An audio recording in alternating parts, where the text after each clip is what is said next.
Jesse's going to start. Good. Go to Keith. Yeah, so I'll just give first of all, it's good to be back. It's good to see everybody. Obviously, it means we're getting back to work, so exciting weekend.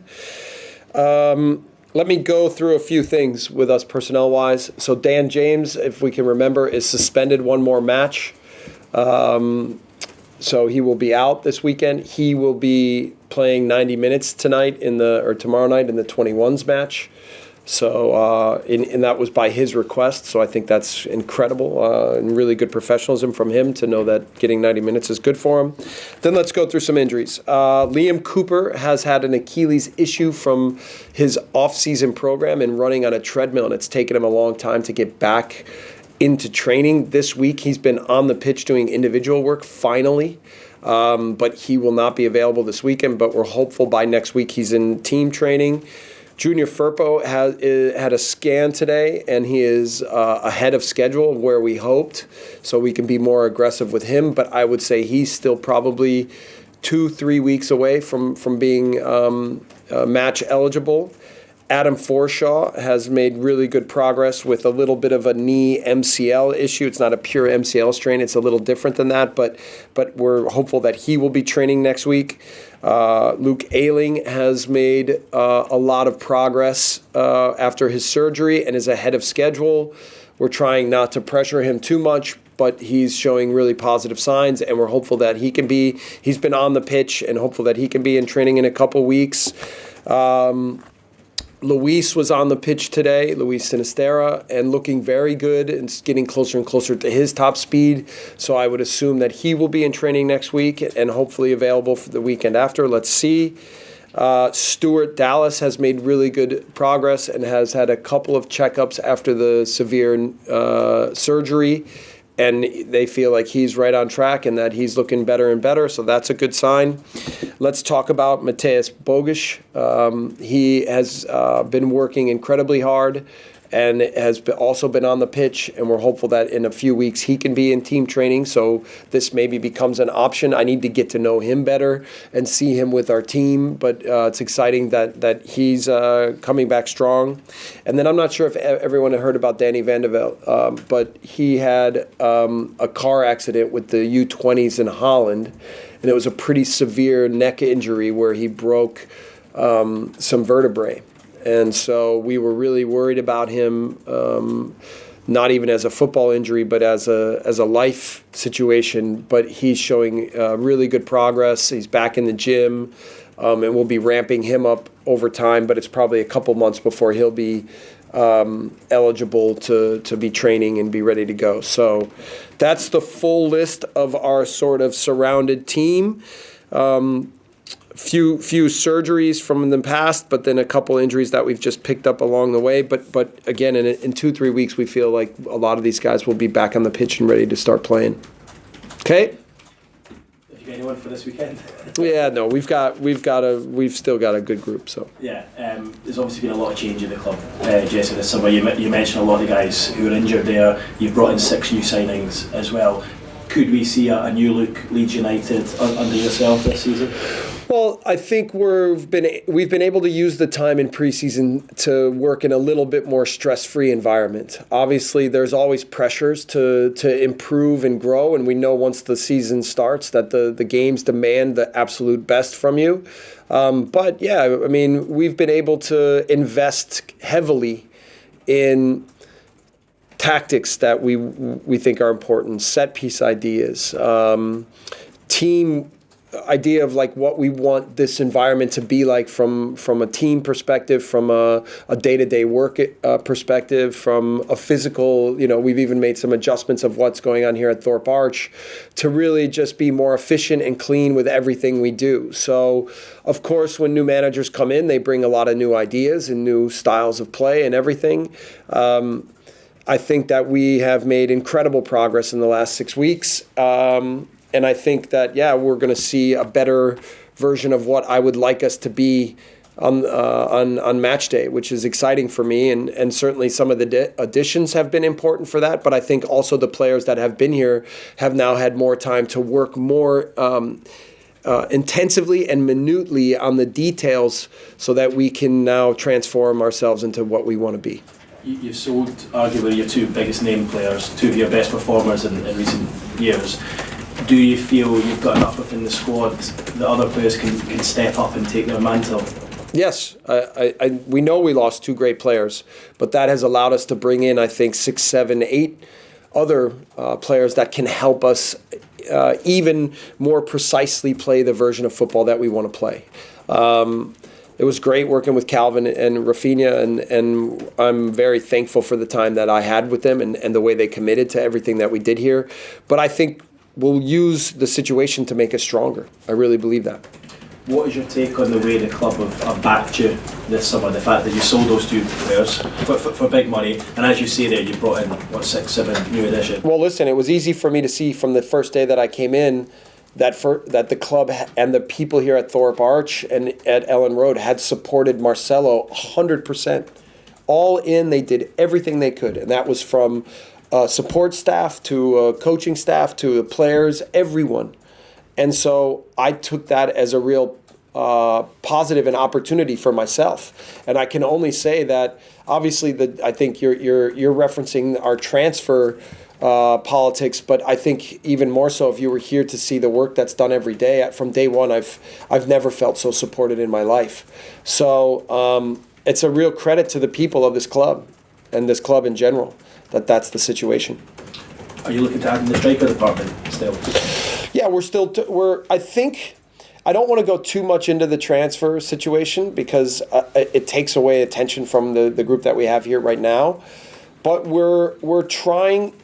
What I said at the end of the game at Cagliari when we had our little group together, what I said is we've done a really good job with the group, with the guys that we've brought in so far.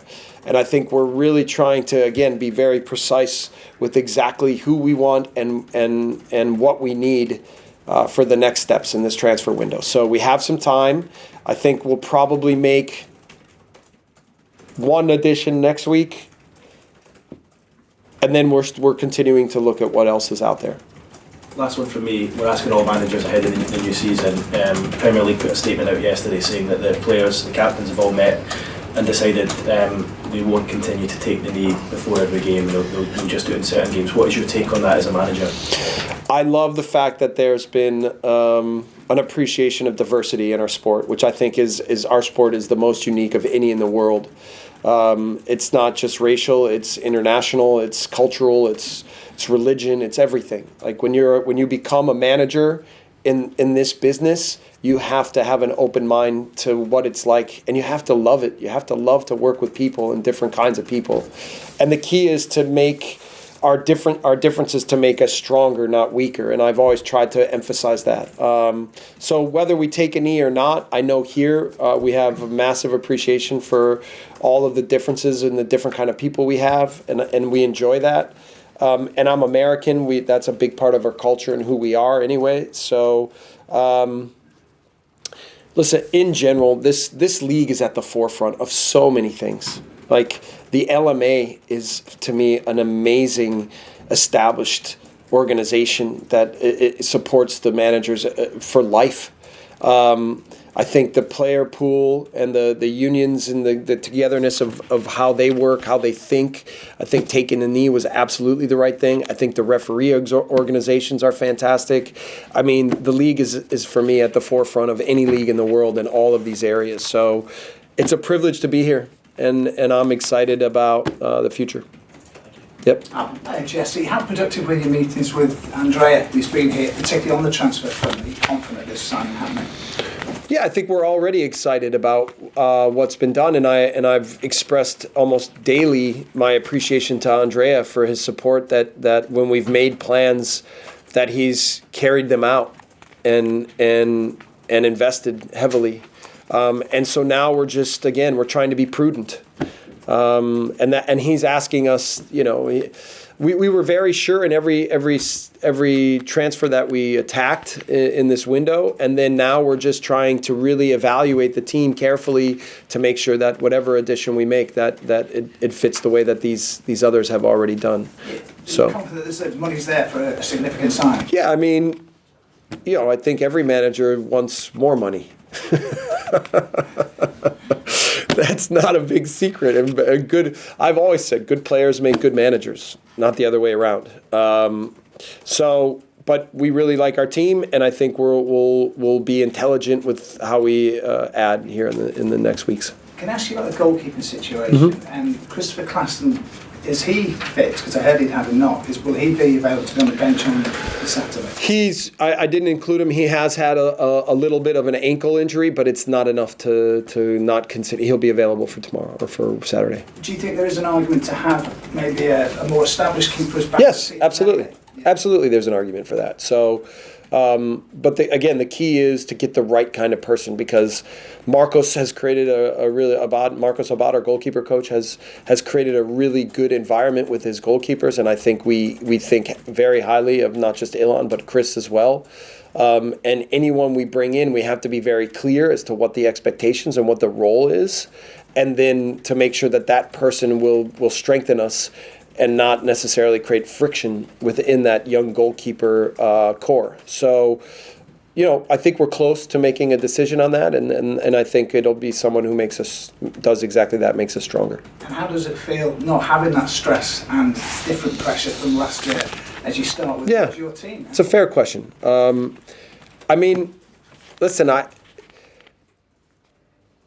it's not a relegation battle, but I know the games are so damn good, right? And the opponents, like my respect of Wolves, and to be fair, in the first half we played Wolves at Wolves. We had a really good first, for me, 12, 15 minutes, but then they commanded the game with their quality, with their tactics, with their ability to move the ball. And we were a little bit lucky to turn the match the way we did, and we had a fortuitous red card. But I just, you can call it stress, you can call it pressure, it's just the league is so good, and it demands the absolute best out of you as a manager and as a team. And so I'm just totally focused on everything to try to get our team ready to have a good first step in the season and do everything we can to put ourselves in the best position to have a really strong season and feel very confident about who we are and what we're trying to achieve. And well, on the opposition, this talk they're going to play a different way, maybe four at the back. What are you expecting from them on Saturday? Yeah, they've changed a little bit in preseason to four in the back. With Jimenez being out, it's made them also kind of retool some of the things that they've done. They've played Podenza and a little bit more in the striker position. We'll see. He'll be on the pitch, but whether he plays in that role or a different kind of role. But I think that their manager is very intelligent, has a lot of good tactical ideas, and they have an incredible player pool. Their players are good in tight spaces, are really intelligent. They fit well together.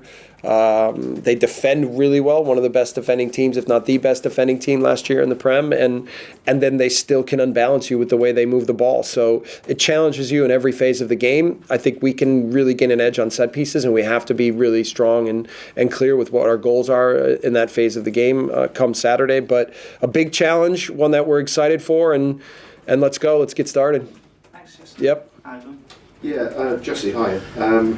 Obviously, the team sailed close to the win last season, just about survived. So you had to be pragmatic as a manager when you came here with that particular job to do. Yeah. So now having a full pre-season, what does your Jesse Marsch Leeds team look like this season? Well, listen, there was a lot of talk that wasn't exactly the way we wanted to play it. Yeah, it wasn't, but we made steps along the way, and we introduced a lot of new topics and tactics, and we challenged the players to adapt quickly, but we didn't throw a million things at them. We wanted to be just good at the simple things. We wanted to adjust some things defensively. We wanted to be harder to play against. But it wasn't anywhere near a finished product at the end of last year. But it allowed us to, I think, start the process of this season affirmatively and clearly. And even when I talked about the idea was me to come in the summer, I don't think we'd be where we are as a team right now if I would have come in summer versus when I did come. So I'm thankful that we're ahead of schedule. I'm thankful that the players have adapted really well, and I'm thankful that we've brought in the right kinds of players to add to what we have, and I am hopeful that this team will be really strong. And do you have to manage expectations from your fans? What's the aim? What's the likely? It's too early to start talking about goals, but Certainly we want to finish better than we did last year, and I think the key in that is just to have a good start. I'm really happy that we play the first match at home in front of our fans. I know there'll be anticipation, but there'll be support. I know that. And so we have to come out and play on the front foot. I think we have to play aggressively, and I think we have to play well with quality and with confidence to honor what the fans are going to bring to the stadium and to honor what we believe is going to be a good year for us. Great. How important was it for Patrick to last the full 90? Yeah, massive. And how's he reacted to that physically and mentally? No, it's been a huge week for him. He looks great. He looks fit. He looks strong. He looks sharp. The good thing as well is now having Patrick closer and closer to 100% is we've actually been able to work through what tactically we want him to look like. And I thought the way he played against Cagliari was very good and in the vein of the direction that we want him to go. So I believe that there's a lot of room for improvement for Patrick as a player, and that's our goal, is to help him to be more dangerous, to score more goals, to be a better pressing player, to be more complete. But he looks great. He looks fit. He's psychologically incredibly excited. And I know we have a great player on our hands, and he's only going to get better. Is he at 100%? Probably not quite yet, but he's really, really close. And who is his competition right now in the squad for the 9 role? Yeah, I think his support, I would call it more support than competition, is that we're going to need Joffe to come off the bench at times to help him. I think we can play with both of them at times. I think Rodri can play as a striker as well. So, we know that's not Dan's preferred position, but there's different ways where we can play with 9, half 9, 2 strikers, central 10. There's different flexibility we can have at different times, and those guys can all support him, I think. Yep. Hey Jesse, the left-back situation has been one of the big conversations we've had across the entire pre-season period. It seems like we've settled on Pascal. Can you tell us about the quality he brings there and exactly how comfortable you feel playing with him in competitive games with juniors still 3 or 4 weeks away? Yeah, it's not his natural position, but Pascal still is mobile enough. He's intelligent. He's technically good. He understands the tactics. It gives us a little even more flexibility that if we want to build with 3, if we want to build with 4. And in the last matches, I think that flexibility and his positioning has been quite good. We've worked a lot with him, shown him a lot of videos, talked a lot about different phases of the game and what we want it to look like. He helps us on set pieces by being a little bit bigger. He helps us defend a little bit harder in and around the box. So there's benefits actually to having Pascal on the pitch in this position. And I think he's taken it on that way. And I think he's ready for a big season and to show that he can play in that position quite well. You spoke about Rene on Sunday after the game. How much of an impact has he already made on the training field? What does he come in and try to bring in immediately? Who's that? I'm sorry. Rene Marsch. Sorry, Rene. Yeah. He's been great. He's been kind of in and around a lot of the discussions already. He's watched all the matches, and we've had interaction after each match about a lot of different things and tactics and ideas of what we're trying to accomplish. When he's here internally and working more closely with us, he can see my way of working and thinking, and then he's really good at adapting to what that is, and then brings his own ideas. We've had Frankie Schiemer in as well around this week, so we've had our full complement of staff and support system to make sure that we're prepared for a good start to the season. So, Renee and I have never worked intensively together, but we share a lot of the same education, I think, and a lot of the same concepts of the foundation of what we want as a playing model. And then it's just about the nuances of what we can get out of our player pool and what each game will require and what each opponent will require. Thank you. Yep. Stuart? Jesse, Calvin was such a big personality, big part of the team. Was it important that you didn't sort of directly try to replace him and just get a different midfield mix, do you think? Yeah. I've still had contact with Calvin. We're really excited for his new opportunity. Last week I drove through the city and I saw the mural of Calvin, and it got me a little emotional because I know what he means to this fan base and this community, and not having him in our kit is not so easy to accept. But moving forward, we knew that it wasn't going to be about replacing Calvin with one player or two players, and more just about continuing the process of what we wanted to achieve in that position on the pitch with the way we want to play.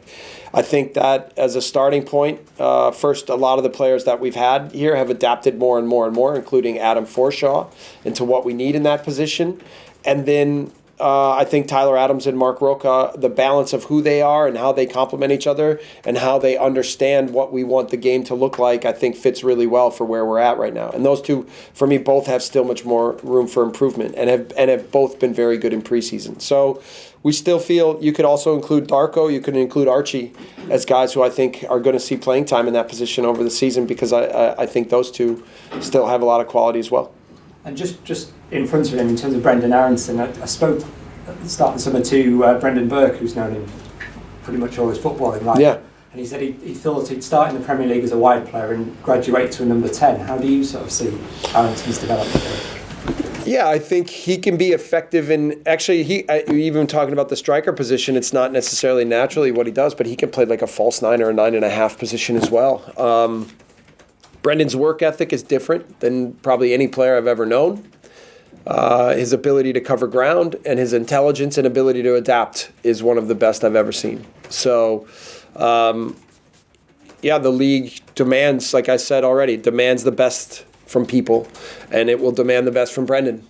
And he will know that physically he'll have to manage some situations. I think coming from wide situations and coming in and moving into the middle, it suits him maybe a little bit more physically, but he's intelligent enough to know that anywhere he plays in the front, along our front four, that he knows how to find space, he knows how to challenge opponents in behind, and he's clever in tight spaces, and he's good around the goal. So he has a lot of good qualities, and he's been good in preseason. I know he's going to get better. Thank you very much. Phil? How do you manage the balance between using Bamford as much as you need to, but pushing Gelhardt enough, because he looks very ready to be pushed? Yeah, I think they will dictate that more than anything. You know, if Patrick is fit and strong and healthy, which we're thinking he can be, then Patrick will play a lot of minutes. But I also have to be cautious of the fact that he hasn't played a lot in the last 10 months and not, kill him from the beginning, where then physically I put him in danger of picking up little things. Joffy, the more he pushes himself and the more he takes advantage of every minute he's on the pitch and continues to show his quality and understanding of what we want the game to look like, then he's going to obtain more minutes and he'll be rewarded. So... and then Rodri still is a big piece of that puzzle. And for me, Rodri's made big progress in the last weeks as well. And obviously the performance he had on the weekend was quite good. So, that's where you talk about healthy competition and guys pushing each other. And I think we have that more in our squad right now. And it's brought the best out of guys. It's my job to create an environment that does bring the best out of them and doesn't challenge them to act more selfishly. And I'm trying to get that balance right every day with opportunities, with what training's like, with how I treat everybody, and to let everybody know that their development path is important to what we're trying to achieve here. Just weighing up the players who've gone against the players who've come in, is your strongest lineup now stronger, do you think, than last season? Yes, I believe our strongest lineup is stronger than what it was last season, and mostly because there's more clarity as to the way we want to play the game. Thank you. Do we have any more questions before the embargo? Yep, we'll do one from Oscar. Jesse, you were talking about driving past the mural the other day of Calvin. I mean, what were your emotions then? Was it sadness, regret? Well, I mean, when you're... I don't know how much I want to go into this, but... When I knew I wanted to be a coach, I thought I would be about tactics and competitiveness. And what I realized more and more is that the role of the father figure took a more prominent position in the way that I led. And it was mostly because I care for people. And I've said before, for me, this is a people business. And, in a stressful time, in a stressful 12 weeks, we all of us invested everything we had. And along with that comes a real, I think, affection for the people and for the situation, and a fondness to the fact that we did it together. that we really achieved our goal of last year. We did it. It wasn't any one person. It was really a group, and everybody sacrificed everything they had to try to get there. And so, yeah, when I see the mural of Calvin, I think it's hard not seeing him here every day. And it's hard not being attached with a young man that you really like, that you think has high potential, and that you want to really see be successful. And so now I just have to do it a little bit more from afar, and see him in an ugly color of blue.